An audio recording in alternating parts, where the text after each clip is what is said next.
Today I want to talk about free will and whether we have it or not. Because it's a subject that I care a lot about, I've done a lot of research in it. It's the reason why I want to get into philosophy. I care so much about the subject that in my sophomore year I wrote a 10-page research paper which I submitted to a philosophy conference on why free will doesn't exist. I think most people think that we have at least some level of free will, even if we might be influenced by drugs, by mental illnesses. The general population think that we have some level of free will. I'm sure most people who clicked this video thought that they had the choice to not click on this video. And I think that's because most of society is built in a way and operates in a way that assumes that we all are moral agents who have free will and have social responsibility. If we lived under the assumption that we don't have free will, then serial murderers would not deserve to be punished. There will be no justice system, punishment wouldn't make sense. You will not be obligated to keep your promises. And as cynical as I am, I do have the intuition that I want to be free. I want to believe that I chose to be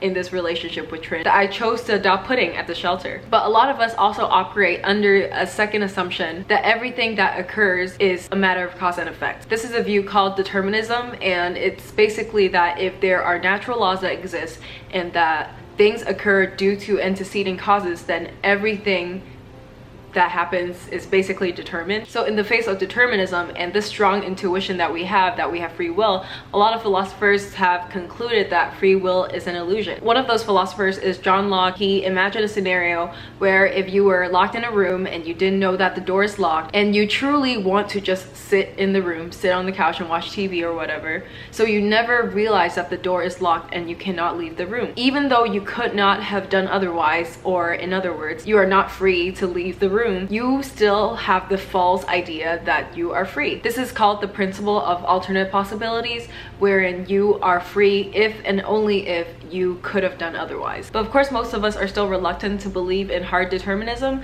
which is where compatibilism comes in, which is the idea that even within determinism, there is some possibility for freedom. And one of the most popular and contemporary compatibilists, Harry Frankfurt, he thinks that you can be free even if you can't satisfy the principle of alternate possibility. So one of the most popular examples is the voting booth example. So imagine you're an American voter and you've been a Democrat all your life, your entire family is Democrat, and you knew going to the voting booth that you were gonna vote for Hillary Clinton. Hillary, not believing in herself, decided to rig the election, and she goes to all the voting booths in America and tampers with the machines so that even if you press the button to vote for Trump, it still would go to Hillary Clinton. In this case, no matter which button you choose to press, you would still be voting for Hillary Clinton. Nobody ever finds this out, and you go in as a Democrat voting for Hillary Clinton and you leave the voting booth. In this case, even though you could not possibly have done otherwise, Harry Frankfurt still thinks that you should be held morally responsible for voting for Hillary Clinton because that's truly what you wanted. You are a Democrat, you support her policies because it aligns with what you endorse and who you are. This popular compatibilist view is sometimes also called self-determination. Because you weren't coerced and you did truly what you wanted to do,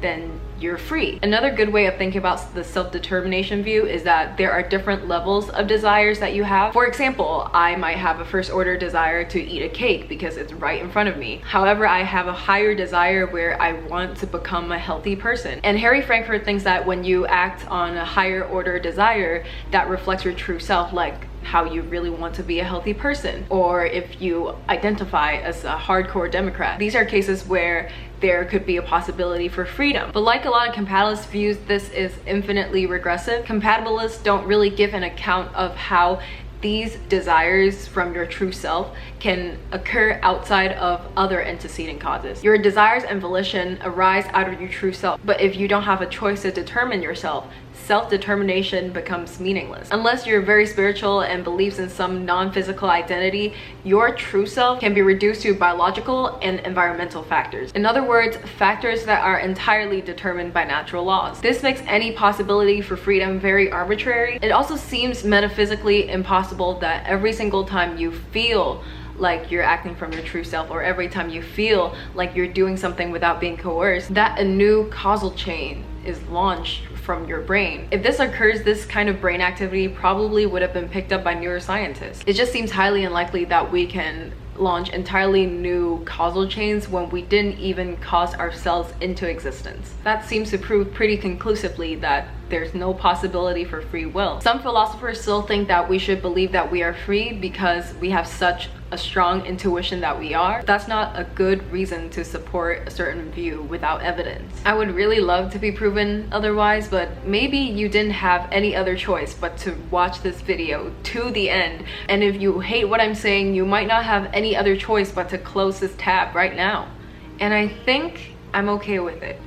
I'll see you in the next video. Bye.